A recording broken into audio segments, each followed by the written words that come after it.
Masih ditemani Ruang Kesehatan Rasil TV dan Radio bersama Dr. Gita. Kita tengah bahas inisiasi menyusui dini. Sekali lagi terima kasih untuk Radio-Radio Network Rasil yang sudah turut menyebarluaskan informasi ini. Juga terima kasih untuk adik-adik yang membuat acara ini berjalan dengan mulus ya. Sekarang kita lanjutkan kembali.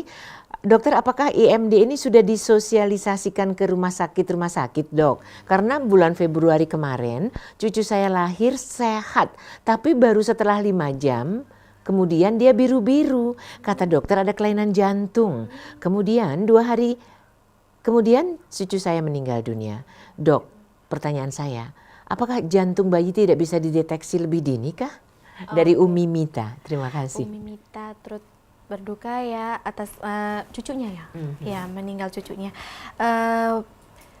Bayi yang dengan jantung bocor itu bisa dideteksi segera, bisa tidak, tergantung kebocorannya itu di mana, posisinya, lubang bocornya juga seperti apa.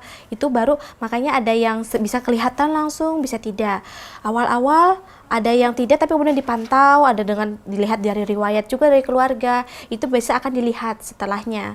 Nah, itu sebabnya kalau misalkan ketahuan yang biru-biru itu tadi langsung ketahuan, ya, nanti kalau ditangani segera segala macam, itu penanganan medisnya harapannya bisa ditolong seperti itu. Tapi memang sih kalau dari awal tidak semua kebocoran jantung itu bisa didengarkan dari awal gitu. Apalagi kalau ternyata letaknya itu kecil ditambah dengan bayinya kondisi saat itu menangis kencang sekali dan sebagainya. Tapi kemudian biasanya setelah oleh dokter, ketika bayi setelah lahir di ruang persalinan selesai akan lakukan pemeriksaan lagi.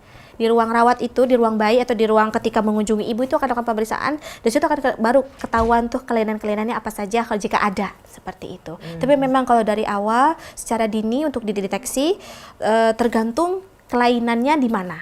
Itu yang bisa ditunjukkan. Gitu. Mudah-mudahan segera dapat ganti, tapi yang jelas buah hati Ananda adalah penghuni surga yang menanti kehadiran Bunda yang melahirkannya. Insya Allah. Sekarang ini pertanyaan dok dari 0856 sekian. Bagaimana kalau bayi yang nangisnya keras banget? 1 jam kan lama dok? Iya. Jadi selama IMD maksudnya nangis terus enggak kan? Enggak. Pertanyaannya begitu. Gitu. Jadi sebetulnya begini, ketika bayi lahir, fase pertama dia akan menangis. Iya, dia akan menangis. Ketika dia keluar dari rahim ibu dia akan menangis. Tujuannya dia menangis itu adalah selain karena memang perubahan suasana, udah gitu cara dia komunikasi juga untuk membuka paru-paru dia bernapas. Dia bernapas tadinya kan kalau di dalam tidak pakai napasnya tidak begitu gitu. Sekarang dia bernapas menghirup udara seperti itu. Dia menangis. Melalui menangis ini terlatih ototnya seperti itu. Hanya di fase pertama, ketika ditaruh di dada ibu dia akan mengalami relaksasi. Dia akan relaksasi, dia akan tenang, dia akan diam. Yang biasanya orang bilang bahwa bayinya nggak mau ngapa-ngapain, bayinya diam aja, atau bayinya sudah tidur, sudah diangkat saja. Nah, itu fase yang sebetulnya bayi lagi relaksasi. Dia sedang menstabilkan suhunya, denyut jantungnya, irama napasnya. Jadi tidak selama IMD itu tidak akan menangis terus-terusan, cuma di tahap pertama saja dia akan menangis. Ketika ditaruh di dada ibu, dia langsung rileks dan diam. Begitu. Intinya adalah 1 jam, nggak kurang, jangan dilepaskan dari dada gitu ya. Betul sekali. Apakah dia pulas tertidur atau tidak, biarkan saja. Yang penting ada di sana. Karena intinya dok berarti bukan menyusuinya ya, tetapi dia lekat di dada ibunya, dia mencari puting susu sendiri, mencium aroma dan hubungan yang lain-lain yang terjadi. Betul sekali, Bu. Baik, kita lanjutkan kembali. Dok, di mana dong saya dapatkan informasi ini? Anak saya sedang hamil 7 minggu nih. Wow, 7 minggu ini berarti oma atau opa yang cinta banget ya sama Ananda ya.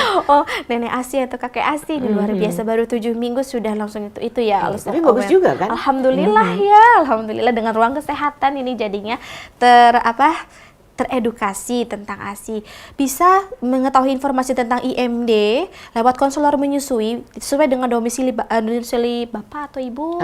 Ya, bapak atau ibu di mana. Carilah konselor menyusui, carilah klinik laktasi, carilah rumah sakit yang sayang ibu bayi, yang dimana dia melaksanakan 10 langkah keberhasilan menyusui, yang salah satunya IMD. Tanya, bisa mendukung ASI atau tidak? Ada DOT atau tidak di fasilitas kesehatan itu? Biasanya jika ada DOT akan ada masih ada bias di situ, ya. Kemudian tanyakan melakukan IMD atau tidak. Jadi dari sekarang nih, dari hamil sekarang mulai browsing tuh fasilitas kesehatan yang pro ASI, yang benar-benar rumah sakit sayang ibu dan bayi yang melaksanakan kunci keberhasilan menyusui. Cari tenaga kesehatan yang bisa mendukung keinginan ayah ibu ini untuk bisa IMD dan menyusui eksklusif gitu. Itu saja paling. Jadi indikatornya rumah sakit atau klinik yang pro IMD adalah nggak nyediain dot gitu ya? Salah satunya. Salah satunya. Tidak harus ada dot terus gitu. Apalagi kalau gimmicknya udah yang non ASI gitu kan. Baik, kita lanjutkan kembali. Assalamualaikum dok, saya mau tanya berat bayi saya, umur bayi saya 54 hari. Dan baru tahu sekarang proses menyusui yang seperti ini. Apa boleh diperbaiki lagi? Soalnya saya belum paham sebelumnya. Sedangkan sekarang bayinya udah 54 hari. Gimana dok? Gak apa-apa ibu. Skin to skin contact juga bisa dilakukan selama menyusui. Selama proses menyusui artinya selama 2 tahun. Ya, boleh skin to skin contact sama bayi, ibunya telanjang dada, bayinya telanjang dada, taruh aja di dada ibu, biarkan saja bayi di dada ibu, hangat oleh dadanya ibu. Kemudian ibu akan melihat bayi ketika lapar, tanda lapar bayi akan kelihatan sekali di situ karena di dada ibu kelihatan jadinya ya, karena sangat-sangat biasa kita miss tuh.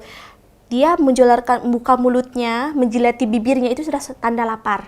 Nah dengan begitu ibu bisa lihat, oke, dia lapar, bisa ditawarkan ke payudara, seperti itu. Nggak masalah dicoba sekarang juga. Jadi yang penting adalah skin to skinnya. Skin to skin setelah 54 hari ini Maya. Berarti di kamar dong ya? Oh iya, nggak di ruang lain gitu Iya ya? betul sekali. Baik, yang berikutnya Assalamualaikum dok, saya sangat mendukung IMD. Sayang saya tidak menjalaninya karena minimnya ilmu.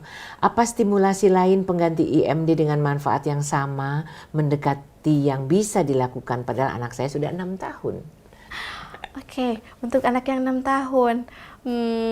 Skin to skin nggak lagi ya? Iya, yang kita dapatkan dari IMD itu kan ada bonding. Meningkatkan bonding itu bisa segala cara untuk apalagi bayi anaknya sudah 6 tahun ya Bu ya. Bisa lakukan dengan pendekatan yang lebih persuasif sama anak gitu. Lebih menciptakan lingkungan yang ramah anak di rumah ataupun di sekolah. Itu bisa bantu untuk meningkatkan bonding antara ibu dan anak atau ayah dan anak atau orang tua dan anak seperti itu. Gitu. Jadi kalau nanti ibu berencana punya adiknya lagi gitu kan, punya anak lagi, lakukanlah IMD gitu, silahkan. Tapi kalau bondingnya anak umur 6 tahun sudah telat dengan IMD, boleh yang lain? Boleh yang lain, apa saja bisa, gitulah, silahkan. Baik, saya lanjutkan kembali. Bisa nggak sih kita miliki rekaman acara IMD ini? Karena anak saya plus menantu saya kebetulan sedang hamil. Waduh, hebat. Tapi sekarang mereka di kantor. Betul juga ya, Ondi mungkin atau siapapun yang ada di situ bersediakah menyiapkan rekamannya kalau ada pemirsa ataupun pendengar yang menginginkannya. Anda tahu, Ikhwan Akhwat ada 8 jempol yang naik ke atas, berarti Anda mendapatkannya dengan mudah. Silakan saja hubungi Rasil untuk mendapatkan rekaman acara ini ya. Baik, kita lanjutkan kembali. Pertanyaannya dari Ibu di Batam. Assalamualaikum dok, setiap bayi lahir pasti dibedong. Kata orang tua nih, bayi harus dibedong selama 3 bulan supaya tulang-tulangnya lurus, biar nggak bengkok. Maaf keluar dari topik, apa ini betul nggak sih? Atau ini mitos? Oke. Silakan. Terima kasih atas pertanyaannya. Tidak mengapa Ibu, ini walaupun tidak berkaitan dengan IMD tapi berkaitan dengan menyusui loh. Kenapa? Karena untuk proses menyusui sebaiknya bayi tidak dibedong justru. Kenapa? Bedong itu kan katanya untuk meluruskan kaki bayi. Itu mitos. Karena bayi sesungguhnya di rahim pun tidak lurus kakinya, tapi dia menekuk-nekuk.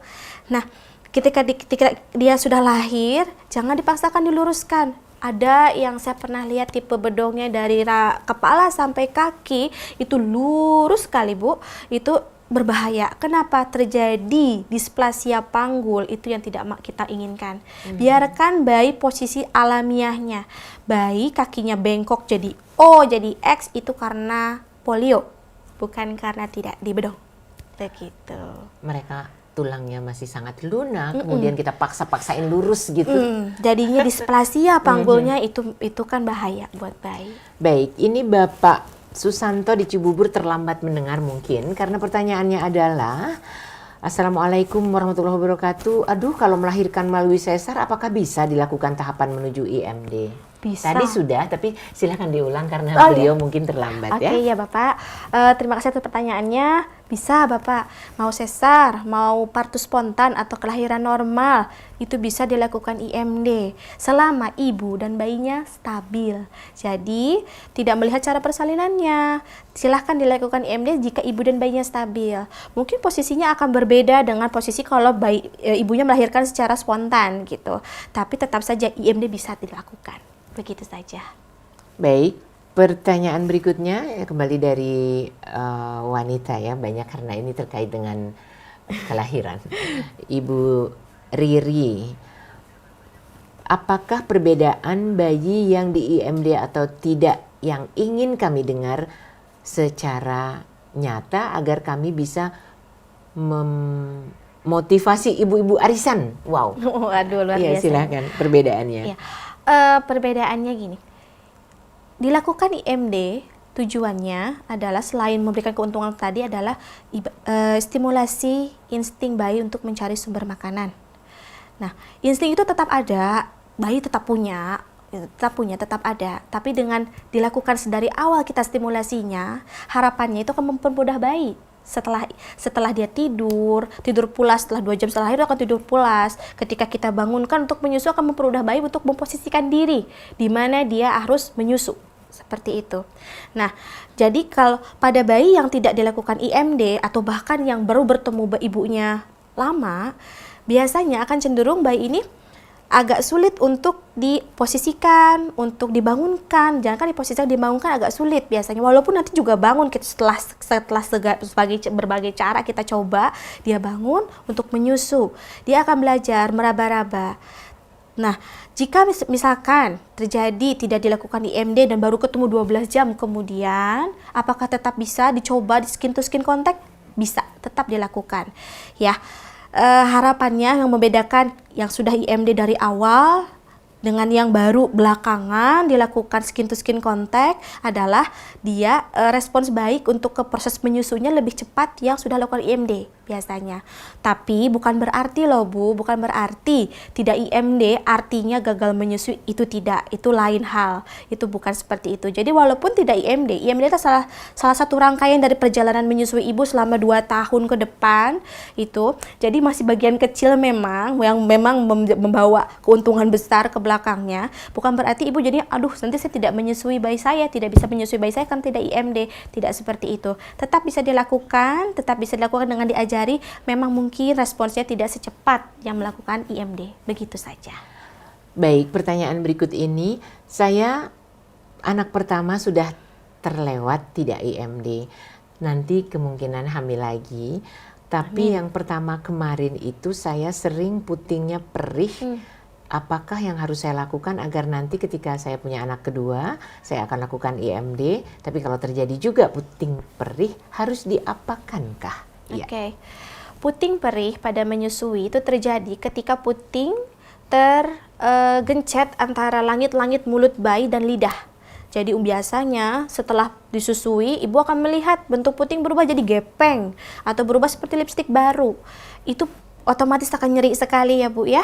Nah, kenapa bisa begitu? Karena puting tadi letaknya di antara langit-langit mulut yang keras, yang tulang yang keras dengan lidah bayi sehingga tergencet-gencet. Supaya tidak begitu, maka bayi harus menyusu di mana mulutnya membuka lebar sampai dia mencakup sebagian besar areola daerah hitam sekitar puting untuk menyusu.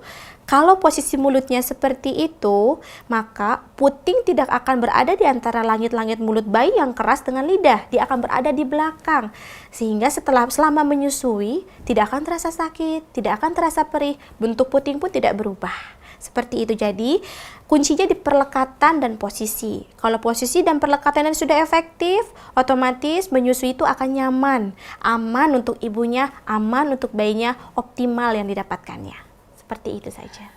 Baik, pertanyaan berikut dari hamba Allah. Apakah ada kelebihannya dengan IMD ini, nanti bayi akan dapat menyusu secara eksklusif? Terima kasih. Ya, harapannya demikian memang. Harapannya karena dia sudah belajar dari awal, dari 1 jam pertama hidupnya dia di mana dia sangat, semua panca indera dia lagi sensitif-sensitifnya, lagi mudah untuk distimulasi, untuk mudah merangsang otak dia untuk mengingat.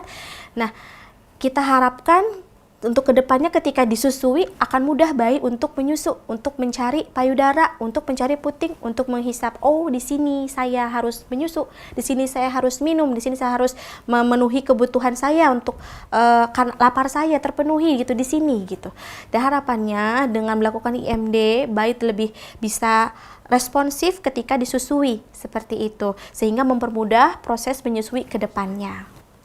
Baik, pertanyaan berikutnya terkait dengan bayi yang disusukan langsung begitu lahir, itu kalau plasentanya belum keluar nggak apa-apa ya? Bukannya ibunya masih harus mengeluarkannya? Silakan. Ya, betul sekali.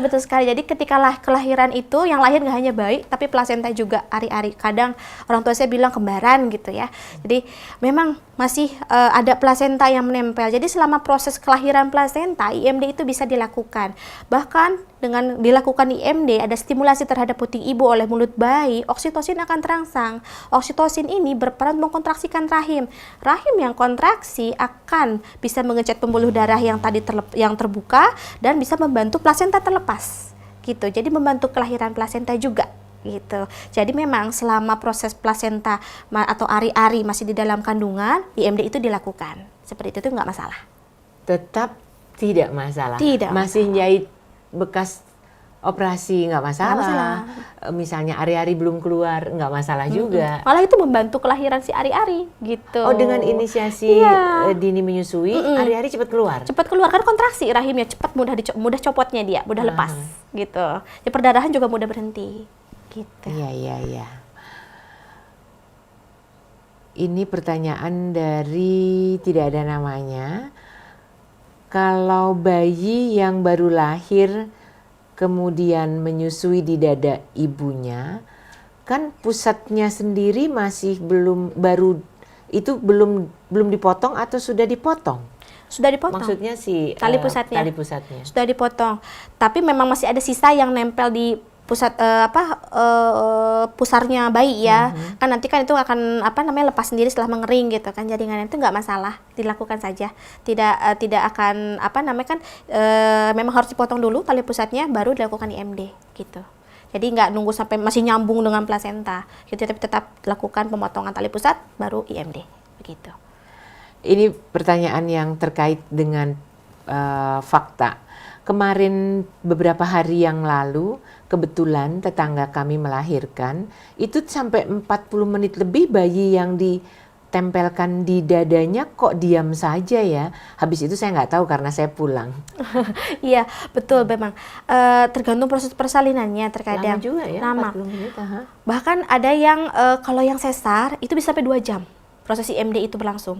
Karena bayinya juga dipengaruhi oleh obat-obatan, ibunya juga sama. Jadi gitu waktu kan. dioperasi dengan pemberian obat bius ke ibunya, si bayi ini juga mendapat. Jadi alertnya lama, nunggu lama, jam. bisa 2 jam. Itu sebabnya yang sesar bisa lebih lama gitu. Dibandingkan yang lahirannya lahirnya normal lebih cepat karena kan tidak ada pengaruh obat-obatan sedasi, anti nyeri dan lain sebagainya gitu. Jadinya memang lama proses IMD ini. Kalau persalinannya spontan kenapa bisa lama? Misalkan ini pertanyaannya bahwa akhirnya ini normal kok, tapi kok tetap lama ya di dada ibunya. Ya, 40 menit ini diam, jangan itu lagi di fase istirahat yang kedua gitu. Itu sudah berlangsung lama. Mau masuk ke fase dia berikutnya saja dia perlu waktu sampai 30 menit setelah lahir, 40 menit setelah lahir baru mulai bertambah lagi kegiatannya. Kegiatannya sangat sedikit-sedikit, yang tampak nyata itu adalah ketika dia mencari payudara, ketika dia memanjat, itu baru kelihatan jelas gitu seperti apa. Kadang kegiatannya yang cuman dia noleh kiri noleh kanan itu termasuk sebuah kegiatan proses gitu. Dia mencari bau, mengenali gitu. Walaupun kesannya cuman noleh-noleh doang, padahal itu lagi nyari, atau cuma diem aja, itu tuh lagi dalam fasenya gitu. Nah, memang yang yang kelihatannya spektakuler adalah ketika dia merambat gitu, baru kelihatan wah bisa manja, Aktif banget gitu ya, aktif bayinya. banget ya gitu. Ini pertanyaan dari tidak ada namanya lagi. Apakah memberikan yang kanan atau yang kiri perlu diarahkan bagi si bayi yang mencari puting ibunya? Maksudnya mungkin bergantian ya gitu. antara kiri kanan. Tidak, biasanya ketika IMD dilakukan, dia akan langsung ditaruh di dada ibu di tengah-tengah, atau yang semudah perawatnya atau bidannya memposisikan, dokter anaknya memposisikan si bayi di dada ibu. Jadi nanti bayi sendiri yang akan mencari apakah mau ke kiri, mau ke kanan, terserah, salah satu boleh gitu. Nggak usah dua-duanya, salah satu boleh, karena biasanya bayi hanya cukup mencari satu payudara saja. Dan gitu. kita tidak usah mengarahkan. Nggak usah mengarahkan.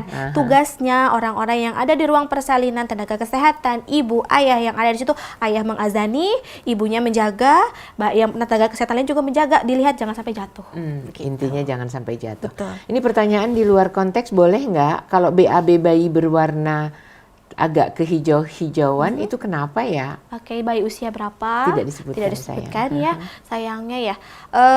Bayi BAB-nya kehijauan jika masih dia ASI saja, ASI eksklusif, usianya 0 sampai 6 bulan, BAB-nya kehijauan dan itu terus-menerus kehijauan seharian, bahkan sampai dia kalau buang air besar menyembur seperti kayak disemprot ya, seperti cair itu. Ya, agak cair. Kemudian pantatnya memerah, lubang anusnya memerah, itu baunya asem kayak susu basi, kemungkinan kebanyakan laktosa. Kebanyakan laktosa itu kebanyakan apa? Kalau dia ASI saja, berarti dia kebanyakan minum formilk yang ada di ASI. Kenapa bisa kebanyakan minum formilk yang ada di ASI? Biasanya payudaranya terlalu penuh dan langsung disusuin ke bayi. Gitu.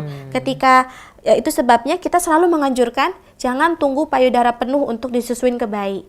Susuin sesuka bayi. Jika bayi masih cenderung tidur terus, dia sebulan pertama bisa cenderung tidur terus, maka dibuat jadwal rutin untuk dibangunkan untuk menyusui, begitu. Kemudian kalau sudah punya ritmenya, dia diikuti. Kalau ternyata tidak bersama bayi, perah itu ASI-nya. Jangan sampai penuh, karena kalau kita menunggu penuh, otomatis banyak formilk yang akan didapat bayi. Dia udah kenyang duluan sama formilk, nggak dapat hin milk yang kaya lemaknya, nggak seimbang itu si formilk sama hin milknya, kebanyakan laktosa, kembung biasanya, dan akhirnya buang air besarnya kehijauan terus-menerus. Itu hanya yang ASI eksklusif ya? Ya, kalau pakai susu formula tentu tidak ada seperti lain itu. lagi ceritanya. Beda lagi, ya. Jadi kalau memang payudara sudah penuh dengan air susu dan bayi masih belum memerlukannya, sebaiknya dipompa keluar. Betul. Dan itu bisa ditaruh dulu kok di lemari es ya? Betul sekali. Atau bisa buat nanti gitu. Iya, betul sekali. Baik, yang berikutnya di luar materi lagi nih, makanan pelancar ASI tanpa obat-obatan ada nggak sih, Dok? Ada makanan pelancar ASI supaya ASI-nya lancar.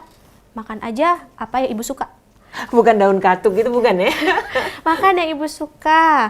Ya, makan apa? Yang penting gizinya seimbang. Mau makan rendang silahkan. Mau makan durian silahkan. Mau makan apalagi makanan yang biasanya suka ditakuti. Katanya yang dipantang-pantang tuh ikan-ikan teramis. Air teteknya asinya amis gitu. Asi amis loh memang. Karena kan memang dari dalam tubuh kita ya. Tapi sebetulnya tidak masalah gitu. Jadi makan aja apa yang ibu suka. Karena kalau ibunya bahagia, oksitosin gampang keluar, ASI gampang keluar, Bu. Tapi kalau ibunya merasa tertekan dengan setiap hari menunya katuk terus, otomatis itu malah bukannya melancarkan ASI, tapi malah menghambat ASI. Apalagi kalau yang nggak doyan katuk Iya. terpaksa sekali. Baik, tadi terkait dengan puting yang lecet, ada nggak sih cara mengatasi puting yang lecet pada saat menyusui? Kan sakit, perih. Kalau ditunda anaknya lapar. Kalau diberikan ibunya kesakitan. Iya, gimana, betul. Dok?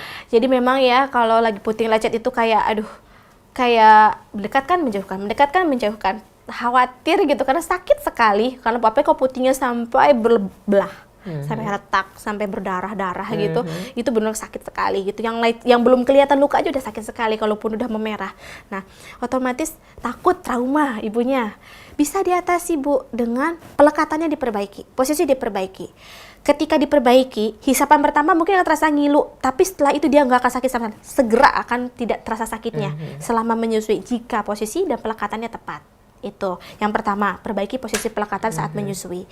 Karena sejatinya menyusui itu tidak menyakitkan. Gitu. Yang kedua, jika memang sudah luka, lakukan perawatan luka terbuka. Dilihat kalau misalkan lukanya mengkhawatirkan sampai belas atau apa, temui dokter.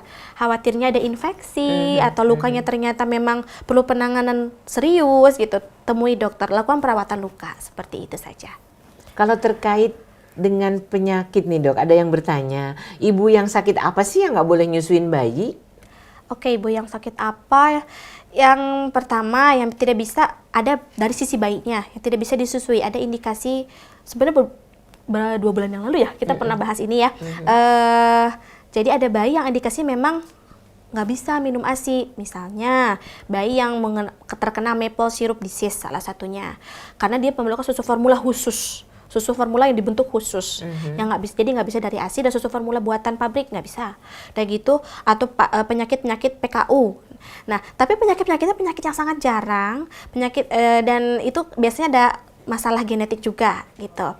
Nah, kalau dari sisi ibu, dia tidak boleh menyusui jika ibu misalkan minum obat-obatan yang harus diminum dan ternyata tidak bisa, mau tidak mau untuk sementara tidak bisa menyusui bayinya gitu. Bayinya bisa diberikan ASI donor untuk sementara, atau ada kondisi HIV atau AIDS, ada anjuran menyusui seterusnya atau tidak sama sekali. Karena kalau sudah menyusui, diharapkan seterusnya dia harus menyusui bayinya. Tidak boleh dicampur dengan susu formula karena berbahaya untuk si bayi. Begitu. Jadi terima kasih sekali untuk yang sudah memberikan pertanyaan, tapi misalnya ada yang terlewat atau belum terjawab. Ini soal penyakit juga pertanyaannya adalah, kalau BDB boleh nggak dok? DBD boleh. Boleh ya? Boleh. Jadi kalau sakitnya adalah demam berdarah, tetap susui. Dan waktu tampaknya sudah sampai di penghujung dok, kita bikin rangkuman bahasan kita pada siang hari ini, silakan. Oke, baik. Jadi ayah ibu dimanapun berada, saya harapkan apalagi sudah menanti kelahiran Ananda atau cucunya, lakukanlah IMD segera setelah lahir. Pertama, carilah fasilitas kesehatan, carilah tenaga kesehatan yang bisa mendukung program inisiasi menyusu dini. Kemudian pesan saya juga, inisiasi menyusu dini dilakukan minimal 1 jam. Ditaruh di dada ibunya, tidak melihat cara persalinannya. Selama syarat ibu dan bayinya kondisinya stabil terpenuhi, maka IMD boleh dilakukan. Ya, kemudian IMD ini perlu diingat memiliki banyak keuntungan, banyak sekali untuk bayi dan ibunya. Jadi adalah hak ibu, hak bayi, hak ayahnya, hak semuanya untuk mendapatkan IMD ini. Itu saja rangkumannya. Terima kasih Dokter Gita dan Ikhwan Akhwat. Mudah-mudahan yang belum terlambat karena anak-anak belum lahir akan mengoptimalkan pemberian susu sejak dini, ASI sejak dini ini karena manfaatnya luar biasa. Dan terima kasih untuk Desti, Della, Ondi, Khalid, Fajar yang sudah membuat lancarnya acara ini. Juga teman-teman yang ada di Batam, di Pontianak, Banyuwangi, Semarang, dan juga Sukabumi. Insya Allah kita akan menjadi bunda-bunda yang optimal bagi produk rahim kita pada buah hati kita kelak ya, untuk yang belum terlambat.